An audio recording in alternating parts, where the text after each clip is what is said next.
can turn everything we learn about behavior into simulations, which means I can create a virtual organism that learns the same as a real organism.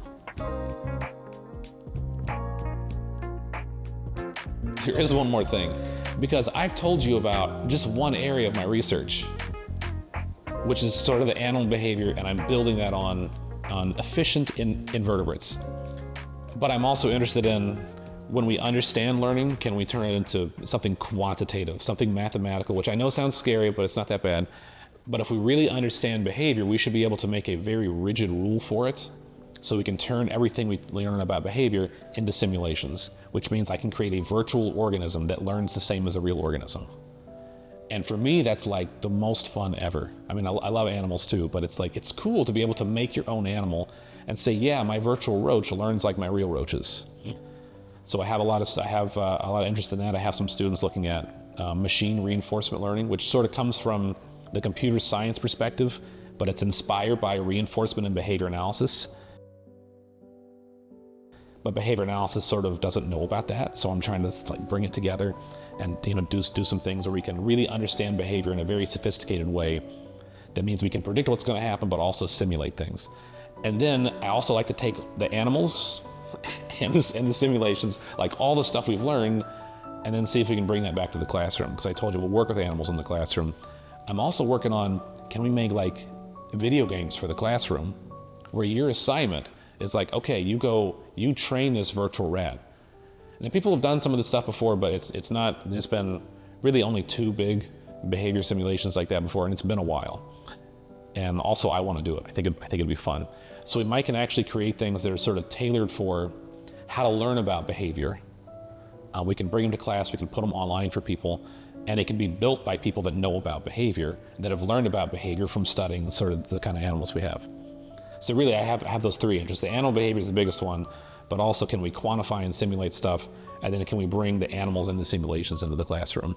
So if you're interested in any of this stuff, come talk to me. So there have been a couple of times where people have made a virtual rat. Sniffy the rat and Cyber rat are two really big ones, and they're useful. They're nice. It's not a replacement for a real organism, but those are a little old, and I'm not criticizing them, but I just want to make more stuff. I want to make things myself. I want to do it, and so yeah, you can make a virtual organism that is a replacement, but from my perspective, really a supplement for working with real organisms. And it gives you some hands-on interaction. And again, if we understand behavior well enough, we can put it in a computer simulation where it does react to what you're doing. You are training it the same way you would train an animal. And that's a good way to get some of those skills going before you go out there into the real world. Because otherwise, what you have is, my professor told me the definition and I wrote it on the test. Really having the experience is good. And even people talk about sometimes like animal training and I guess human training too. It's a science, but it's also an art. There are mechanical skills. Like if you want to train a dog, you gotta fast, give the treats out fast. Like don't make it wait for 30 seconds while you're fumbling around trying to get your treats out of your bag, because then 30 seconds have passed, what the dog has learned is gonna be totally different than what you wanted.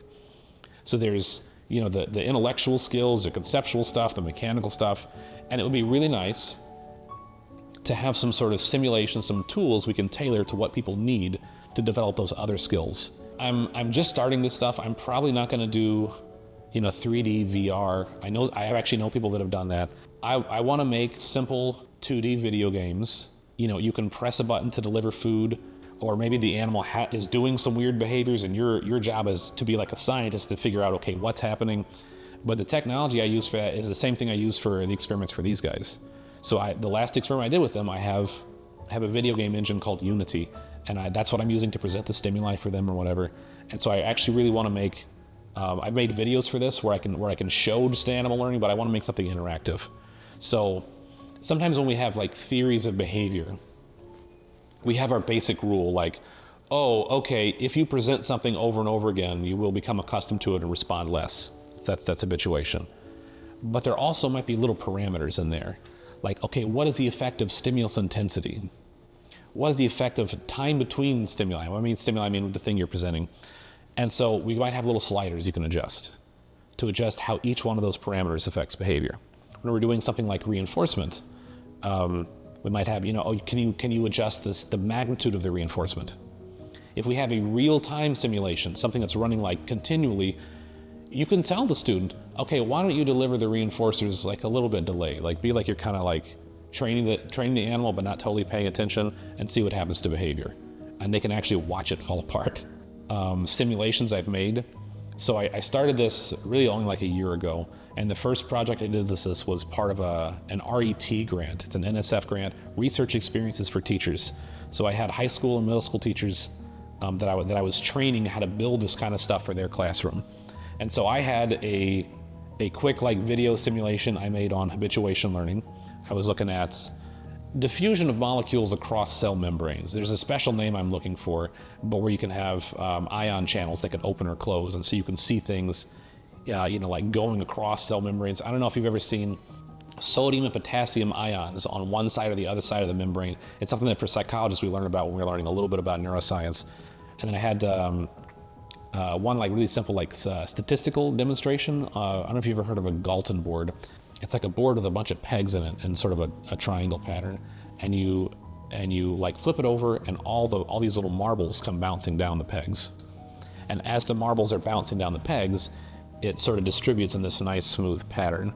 And so you can see how if things are random, things can end up making what looks like a statistical distribution. Okay, the other thing I really like about behavior analysis and research is sometimes you learn stuff. And I've just been learning about how to like program and how to make video games and that sort of stuff. This is a hobby. And then years later, it's like, oh, whoa, it's all the same. It all connects. Like I can take animals and programming and video games and teaching and just sort of like combine them all into this new thing that's really cool. So it is cool when you have a chance to learn about a bunch of stuff and then it reconnects. I love that. I really enjoy that.